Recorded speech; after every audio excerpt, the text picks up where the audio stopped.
The font was dry, that is the first thing she told me, sitting in the rectory with her coat still buttoned. Not broken, not under repair. Empty and wiped clean, with a small printed sign taped above it.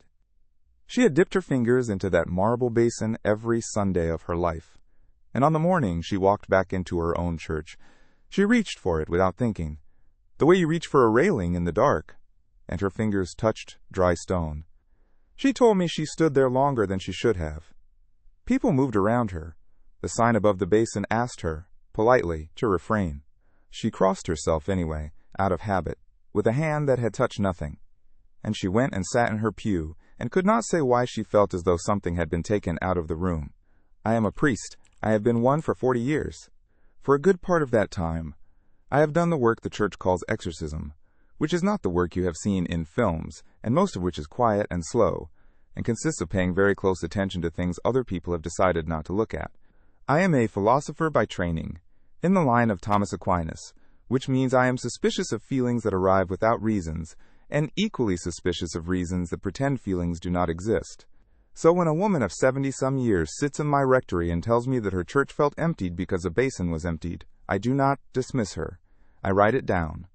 I have learned that the people who notice these things first are rarely the trained ones.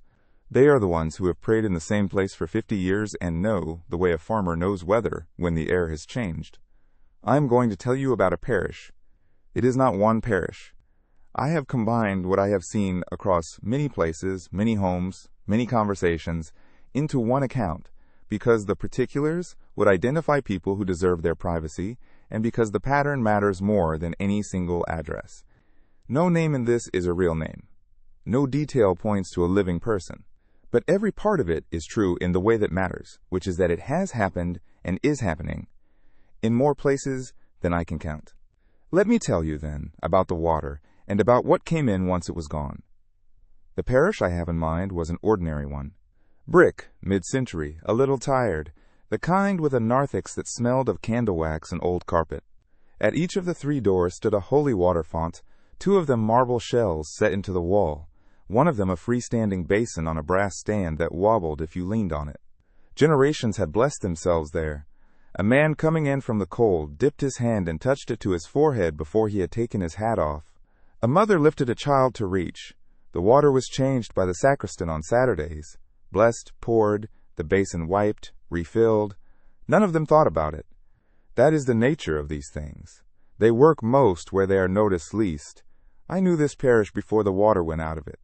I had said Mass there on occasion, in the years when the basins were full, and I remember the sacristan, an old man with arthritic hands, who took the changing of the water as seriously as he took the polishing of the chalice. He told me once that his own father had done the same job in the same church, and that you never let the font go below the line. Never, because a family might come in at any hour and a child might need it. That is the kind of man who keeps the perimeter without ever using the word. He died, I am told, in the second winter of the pandemic, in a hospital, alone, the way too many died. And I do not know whether anyone told him before the end that the fonts he had tended for 60 years had been emptied and would not be filled again. I hope they did not. I hope he died thinking the water was still at the door. In the spring of 2020, when the pandemic came and the churches emptied of people first, and then of much else, the fonts were drained. I want to be exact and fair about this, because the temptation here is to reach for a villain, and I will not do it. The reasoning was hygienic. A shared basin of standing water, touched by hundreds of hands, was understood as a vector of contagion, and in a season of real fear and real death, the men responsible made a decision that, on its own terms, was not unreasonable. Dioceses across the country did the same. The water was poured out. The basins were dried. Many of them were filled with sand, or covered with a board, or simply left empty with a sign. This is documented. This happened. I am not telling you a secret. I am telling you a fact that everyone watched and almost no one weighed. I want you to picture the narthex as it was, because the thing that is gone is hard to mourn if you cannot first see it. A cold morning, the doors heavy on their hinges, the wind coming in behind each person who entered. The light from the high windows fell across the floor in long panes. And there, at each door, the water in its marble shell, with the faint mineral smell that blessed water has when it has stood a few days, and the small dark stains on the wall above, where 10,000 wet fingers had touched the plaster on their way up to 10,000 foreheads. That stain is a kind of record. It is the mark of a defense used so many times it wore a shadow into the wall. I have seen those shadows above dry fonts in a dozen churches now, the ghost of a habit, the evidence of a thing that was done faithfully for 100 years and then, in a single spring, stopped. And then the season passed, as seasons do. The doors reopened, the pews refilled, more slowly than they emptied, which is its own grief. The candles were lit again. But in a great many places, the water never came back. The basins stayed dry. A year passed. 2. The sign yellowed and curled at the corners, and then someone took it down, and now there was simply an empty marble shell at the door of the church, a beautiful dry thing that no one used. And the children growing up in that parish learned the gesture of dipping a hand into nothing, a pantomime of a sacrament, a reaching toward an absence. That is where she found herself, my parishioner, on the morning her fingers touched dry stone. And that is where I want to stop and tell you what it was exactly that had been removed. Because if you do not know what holy water is, you will think this is a story about a sentimental old woman missing a ritual, and it is not. It is a story about a removed defense. Holy water is a sacramental.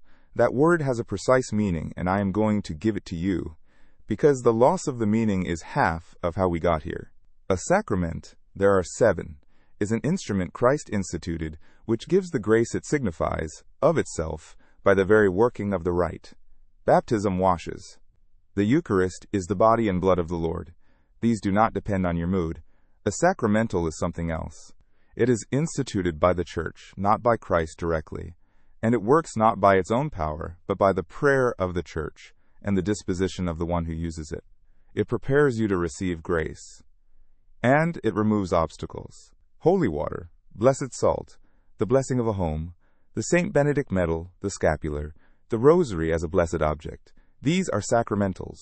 They are the Church's arming of the ordinary. They take a thing of the natural world, water, oil, wax, metal, and place it under the prayer of the mystical body, so that the natural thing becomes a channel of intercession and a sign of protection.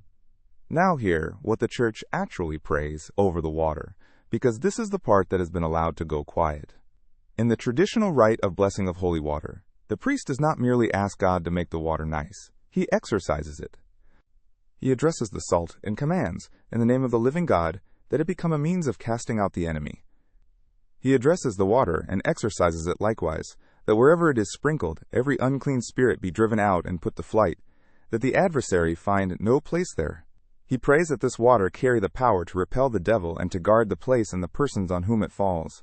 That is not poetry. That is the Church, in her formal voice, declaring war over a basin of water at the door of a building. For 16 centuries and more, every Catholic who dipped a hand at the threshold passed, without knowing it, through a small fortified gate. The water on the forehead was a renewal of baptism and a sign placed on the body, here, at this door, against the one who prowls. The early Church understood this. By the 4th century, the blessing of water for protection of homes and persons was already established practice. By 1614, when the Roman ritual was codified, the prayers of exorcism over water and salt were set down in the form that priests used for the next 3.5 centuries, the form an older priest still has half memorized. The point of all of it was never decoration. The point was that the home and the church were to be defended places, and that the front line of that defense was a threshold of blessed water that the faithful crossed every single time they entered. Let me explain how a sacramental actually works, because here is where the modern mind balks, and it balks for a reason worth answering. A man hears that water can repel a demon, and he thinks of a magic potion, a charm, a thing that works by its own hidden power regardless of God, and he is right to reject that, because that would be superstition, and the Church rejects it too. A sacramental is not a charm. It does not work the way a sacrament works of itself, by the deed done. It works by 2 things together, by the prayer of the Church, which is the prayer of the whole mystical body of Christ, head and members, joined to the intercession of our Lord himself, and by the disposition of the one who uses it. When you bless yourself with holy water in faith, you are not triggering a mechanism. You are stepping under the umbrella of the church's intercession, drawing on the prayer that the whole body offered when the water was blessed, and disposing your own soul to receive the grace God wishes to give. The water is real, the blessing is real, the prayer behind it is real, and so the effect is real, but the effect is grace and protection, not magic. St. Thomas is careful on exactly this point. The power is God's. The sacramental is the appointed channel. Remove the channel, and you have not removed God, but you have closed a door through which he had freely chosen to give. And this is why their loss is not the loss of a superstition we are well rid of, but the loss of a gift we were foolish to refuse. A father who throws away the medicine his physician left him has not become more rational. He has become less defended. The sacramentals are the medicine the church, the physician of souls, has left at the door of every home, and a generation that swept them into a drawer as embarrassing did not grow up. It grew exposed. So consider what is actually being said in Scripture when Peter writes that the adversary prowls about like a roaring lion, seeking someone to devour. He is not speaking in metaphor. He is describing a real intelligence, with a real hostility and a real strategy. And the strategy of any predator is to test the perimeter, to find the unguarded door, to enter where it is not opposed. Aquinas, who thought about the angelic nature more carefully than almost anyone, taught that the demonic acts within the order God permits, that it presses against whatever is undefended and recoils from what is consecrated and prayed over. A house under blessing is not a magic house. It is a defended house. The blessing is real, and so the defense is real, and when you remove the blessing, you do not remove the predator, you remove the fence. That is what the dry font means, not nostalgia. A fence taken down, at the one door every soul in the parish passed through, and left down for years, while the people who passed through it were told nothing, and asked nothing, and were given, in place of a blessing, a sign asking them politely to refrain. I want to be careful here, because I have watched what fear does to good people, and I will not pretend that the men who drained those basins in the spring of 2020 were agents of anything. Most of them were frightened and tired, and trying to keep their people alive in a season when the dying was real. The hygienic reasoning held for a season. What I am asking you to weigh is not the draining. It is the not refilling. It is the 2 years, and then the 3, and then the quiet decision, made nowhere, and by no one in particular, that the water simply was not necessary, that it had perhaps never been necessary, that it was a folk practice we had outgrown. That decision was never announced, it was never debated. It settled over the parishes like dust, and the dust is the thing I want you to look at, because the dust is theological. When my parishioner came to me, it was not, at first, about the water. It rarely is. She came because her grandson, who had been a normal enough boy, had grown closed and gray over a long stretch of months, and there was a flatness in the house she could not name, and a coldness in a particular room, and small things kept going wrong in a way that did not rise to the level of anything you could point at, but that, taken together, sat on the family like a weight. She had been to the doctor about the boy, she had been to the school. She had done the sensible things, and I want to say clearly that the sensible things come first, always, and that 9 cases out of 10, perhaps more, are exactly what they appear to be and need a physician or a counselor and not a priest. I told her that. I always tell them that. But she also told me, almost as an afterthought, with the embarrassment people always have when they say it, that the house used to have holy water by the door, a little glass font her own mother had given her, and that somewhere in the years of moving, and the years of the pandemic, it had run dry and been put in a drawer and forgotten, and that the bottle she used to refill it from the church, well, the church had no water anymore, there was nowhere to fill it. And so the house, which had been a blessed and guarded place for 40 years, a place where every person who entered was met at the door by water that the church had exorcised against the enemy, had quietly become an unguarded place, and no one had decided it, and no one had noticed, and the fence had simply come down. I do not tell you that the dry font caused the boys trouble. I am a Thomist. I do not leap from a sequence of events to a chain of causes. That is precisely the sloppiness I have spent 40 years refusing. The boy may have needed only patience, and a doctor, and time, and in the end, much of what helped him was patience and a doctor and time. But I will tell you what I told her, which is that a defended house is better than an undefended one, that the church does not arm the threshold for no reason, and that whatever else was true of that household, it had been disarmed without anyone choosing it, and disarming yourself is never neutral. The enemy does not need an invitation, he needs an opening. And we had spent 2 years manufacturing openings and calling them hygiene, so I blessed water. I sat at her kitchen table, and I took ordinary water and ordinary salt, and I prayed the prayers over them, the old prayers, the ones that command the unclean spirit to depart, and the adversary to find no foothold, and I felt, as I always feel when I pray that rite, the strange seriousness of it, the sense that one is not performing a ceremony but closing a circuit. I filled the little glass font her mother had given her, and I told her to put it back by the door. I went through the house. I blessed the doorways, the windows, the cold room. I taught her grandson, who was sullen and would not look at me, how to bless himself with it, and I did not lecture him, and after a while he did it, and a thing went out of his face that had been in it. This is the turn, and I want to name it plainly, because the temptation is to make it dramatic, and it was not dramatic. Nothing flew across the room. There was no voice. What there was the slow refilling of a place that had been allowed to empty. Over weeks.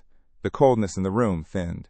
The boy came back to himself, by degrees, with the help of his doctor and his grandmother, and I believe the water at the door that met him every time he came home.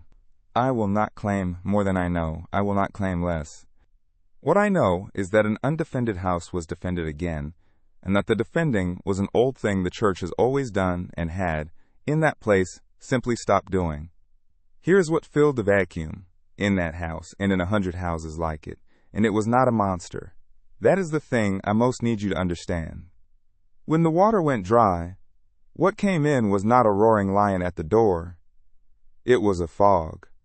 It was a flatness, a discouragement, a coldness, a thinning of prayer, a sense in the people of the house that God was far away, and the practices of the faith were embarrassing and probably superstitious. The enemy's first work is almost never spectacular. His first work is to make the defenses feel ridiculous so that you take them down yourself, and then to move into the empty room, not with a scream, but with a weight, a heaviness, a slow turning of the soul toward despair. The dry font did not let a demon in the door. It let the temperature drop, and a soul that lives long enough in the cold forgets that it was ever warm. That is why I will not give you the satisfaction of a haunting. There was no haunting. There was a removed grace, and the long gray consequence of a removed grace, which is far more common and far more dangerous because no one ever screams about a fog. People call a priest about a scream. They do not call a priest about a coldness that has been there so long they have decided it is simply what life is. The most successful work the enemy does in the West right now is not the dramatic case. It is the empty font that no one refills, and the slow forgetting of why it was ever full. So let me tell you what this means for you, because I did not come here to frighten you and leave. I came to arm you the way I armed that kitchen table. Get holy water. Not eventually. This week. If your parish has refilled its fonts, fill a bottle and take it home. If your parish has not, and many still have not, 6 years on, the basin still dry, the sand still in the shell, then ask your priest to bless water for you, and if he is unsure, ask him to use the traditional rite of blessing, which exorcises the water and the salt, and most priests will do it gladly when asked, because most priests have simply never been asked. Put a font by your door, bless yourself when you come in and when you go out. Teach your children the gesture and teach them what it means, that this is the renewal of your baptism and a sign placed on your body against the enemy at the threshold of your home. This is not optional folk piety. This is the thing that Case proved. The house with water at the door is a defended house. And then the rest, because holy water is the perimeter, and the perimeter is not the whole castle. Go to confession. Our Lord breathed on the apostles and said, "Whose sins you forgive are forgiven them." And in that breath, he gave the church the power to wash a soul clean, really clean, in a way no therapy and no resolution can. A soul in the state of grace is a fortress the enemy cannot enter. He can press against the walls, he can throw temptation at the gate, but he cannot come in. Mortal sin is the open door. Confession is the closing of it. If it has been years, go. The priest has heard worse than you, and the relief on the other side is not psychological. It is ontological. Something changes in the soul. I have watched it change in faces for 40 years. Receive the Eucharist worthily. This is the center of everything, the body and blood of the Lord. And a soul that is fed on it regularly is a soul the enemy fights to keep away from the altar, which tells you exactly how much it matters. Pray the rosary. Daily. I know how that sounds to a tired man at the end of a long day. I am a tired man at the end of long days. Pray it anyway. It is a blessed object, and a discipline, and a school of the gospel. And the enemy hates it with a particular hatred. And the things the enemy hates with a particular hatred are precisely the things you should be doing. Use the sacramentals. The medal, the scapular, the blessed candle, none of these are magic. All of these are the Church arming the ordinary, placing the prayer of the whole mystical body over a thing you can hold in your hand. That household I told you about did not recover because of one heroic act. It recovered because the ordinary defenses were put back, one by one, where they had been allowed to fall. Now let me tell you why this is happening now, why the fonts went dry so easily and stayed dry so long. Because 2020 did not invent this. It only accelerated it. For 60 years there has been a quiet de-emphasis of the sacramentals in the practical life of the Church, not a doctrine against them. The Church never taught against them. Adrift. After the 1960s, in a great many places, the blessing of water and salt with the old exorcising prayers fell out of use, replaced by simpler blessings that asked God to bless the water, but no longer commanded the enemy to depart. The medals and scapulars came to be seen, by a certain kind of educated Catholic, as the piety of grandmothers, harmless but a little embarrassing, soon to be outgrown. The catechesis collapsed alongside it. A generation, 2 generations, grew up never taught what a sacramental is, never told that the water at the door was a defense, taught instead, when they were taught anything, that the demonic was a metaphor, that the devil was a symbol of human evil, that talk of spiritual warfare was a relic of a less enlightened age. Do you see what that does? It disarms the faithful in advance. A man who has been taught that the enemy is only a metaphor will not bother to defend himself against a metaphor. A parish that has been taught that holy water is sentimental will drain its fonts in a crisis and never think to refill them, because in the working theology of that parish nothing real was ever in the basin. The draining in 2020 was easy, precisely because 60 years of quiet de-emphasis had already emptied the water of its meaning in people's minds. The basins went dry in the spring because the catechesis had gone dry decades before. 2020 did not take the holy water out. 2020 revealed that we had already stopped believing it was holy. I have seen the inside of that forgetting, in the seminaries and in the confessionals, and in the homes I have been called to. I have met young priests, good men, who were never once taught in their formation how to bless water with the exorcising prayers, who did not know the rite existed, who blessed water with a single line, because that was all they had been given, and no one had told them there was more. That is not their fault. It is the fault of a long drift that decided these things were beneath the attention of an educated clergy. And I have sat with mothers who told me, weeping, that they had thrown out their own mother's blessed objects after some retreat or some book had taught them that such things were the dead weight of a superstitious past, and who now, with a child in trouble, did not know how to begin to defend their home, because the chain that should have handed them the knowledge had been deliberately broken one link back. The saints knew these weapons.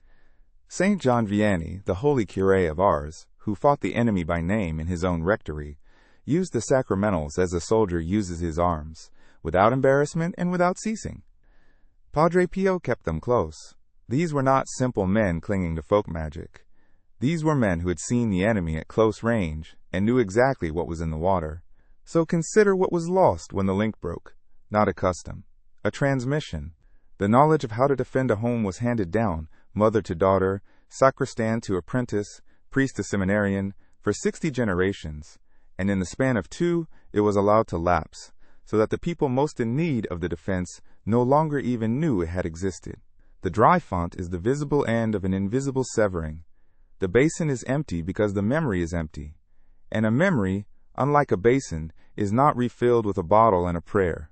It is refilled only by someone deliberately choosing to teach it again, and that is the deeper removal, the one I have spent this whole account circling. The enemy did not need to break into the Western Church. He needed only to persuade her teachers, gently over 2 generations, that the defenses were embarrassing, and let the defenses be taken down by our own hands, in good faith, for good reasons, one font at a time. He does not have to be the roaring lion at the gate, when he can be the reasonable voice suggesting the gate was never necessary. That is the second thing I refuse to dress up for you. There was no dramatic, demonic conspiracy that drained the fonts. There was a long, dull, decades-long forgetting. And the forgetting did more damage than any conspiracy could have, because no one fights a forgetting. You cannot rally against a drift. You can only notice it, and name it, and begin, in your own home, at your own door, to put back what was quietly taken away. So here is what I am asking you to do, and I am dating it, because resolutions without dates are wishes. This week, get water blessed. Ask your priest. If your fonts are dry, say so, kindly, and ask him to bless water for your home with a traditional rite, and put a font by your door, and use it, every time, coming and going. This week, bless your doorways. Take the blessed water, and mark the doors of your home, the front, the back, the bedrooms, the room of any person under your roof who is struggling. You may do this as a layman. Ask your priest for the simple words, or simply sprinkle the water and pray for the protection of all who pass through.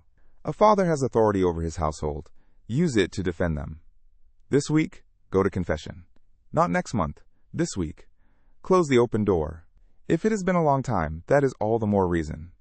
Make the appointment if you have to. Go. This week, return to the Eucharist if you have drifted from it, and make it the center and go worthily in the state of grace, which is why you went to confession first. This week, begin the rosary. Daily, even badly, even tired. 5 decades. Begin tonight. The enemy hates it. That is your reason. This week, find a sound priest. One who believes the things the church believes about the enemy and the sacraments, and if you have one, thank God and stay close to him, and if you do not, pray for one and go looking. Because you cannot fight this alone, and you were never meant to. And this week and every week after, form your children. Teach them what the water means. Teach them the gesture and the reason for the gesture. Do not let them grow up, as a generation grew up, dipping a hand into an empty basin and learning the pantomime of a faith no one explained to them. The font in your home is their catechesis. Fill it, and tell them why. I told you at the beginning that I am a Thomist, and that I distrust hope that is only optimism, the cheerful certainty that things will improve on their own. They will not improve on their own. The fonts will not refill themselves. But there is a hope that is not optimism, and it is the older and the stronger thing, and it belongs to the man who has counted the odds honestly and stands anyway. Athanasius stood nearly alone against the whole world, contra mundum, when it seemed the church herself had been overrun, and he was right, and the world was wrong, and in the end, the truth he guarded outlasted every power arrayed against it. We are not the first generation to watch the defenses fall. We are only the latest, and we have the same recourse the saints had, which is to take the ordinary, given means of grace, the water, the confession, the bread, the beads, and use them in our own homes, at our own doors, beginning this week. The font was dry, but a font is filled by hands, and you have hands, and the prayers still exist, and the priests can still say them, and the door of your home is still yours to defend. God is with us. He has always been with us. The question is whether we will be with him. Next time, I'm going to tell you about the blessed salt that the same parish stopped using, and the old rite of exercising it that almost no one asks for anymore, and why the thing your grandmother kept in a little dish by the stove was a weapon the church handed her on purpose, and what happens in a home when that too is quietly put away.